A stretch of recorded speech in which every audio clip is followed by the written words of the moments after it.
time, then meet Obama. Prince George becomes star of Kensington Palace party after greeting the leader of the free world while wearing his monogrammed dressing gown and slippers. Prince George became the star of the Kensington Palace party after greeting Michelle and Barack Obama in his dressing gown and slippers. The Obamas arrived at the palace tonight for an informal dinner with Prince William, Kate Middleton and Prince Harry, just hours after the U.S. president's controversial intervention in the Brexit debate.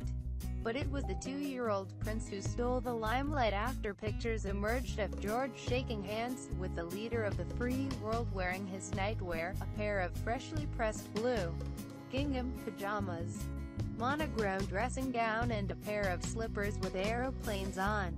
The third in line to the throne was allowed to stay up for a few minutes by his parents, the Duke and Duchess of Cambridge. So the 2-year-old could thank the couple for a rocking horse and stuffed toy they had previously given him as gifts. Along with Prince Harry, William and Kate opened the doors of their 22-room private apartment, number 1A, to Mr. and Mrs. Obama, after the couple had lunched with the Queen at Windsor Castle. It is the first time that any of the young royals have entertained a head of state privately in the most significant event they have ever hosted at Kensington Palace. It ends a busy schedule of high-profile meetings and events for the President of the United States and the First Lady in the UK today, after they arrived at Stansted Airport yesterday. The President and his wife arrived at the royal residence exactly on time at 7:15 p.m. in his official car, an 18-foot armored Cadillac dubbed the Beast. "There you are. Hello," the President called out to William, while holding an umbrella over Michelle, who was wearing a terracotta coat and dress. "Sorry about the weather," the Prince replied. "You've had a long day." "We've enjoyed it," the President smiled. The five walked towards each other in the middle of Kensington Palace's clockwork courtyard to exchange greetings. Harry, who spent time with First Lady during his October 2015 trip to Washington, D.C. to promote the upcoming Invictus Games, warmly kissed Michelle on both cheeks.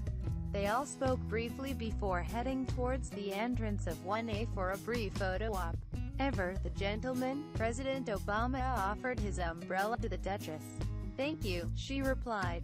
"I think we'll go without," Obama continued, so they're voicing an opinion about what the United States is going to do. "I figured you might want to hear from the President of the United States what I think the United States is going to do. And on that matter, for example, I think it's fair to say that maybe some point down the line there might be a UK-US trade agreement, but it's not going to happen anytime soon because our focus is in negotiating with a big bloc, the European Union, to get a trade agreement done. The UK is going to be in the back of the queue," Obama said. Trying to do piecemeal trade agreements was hugely inefficient.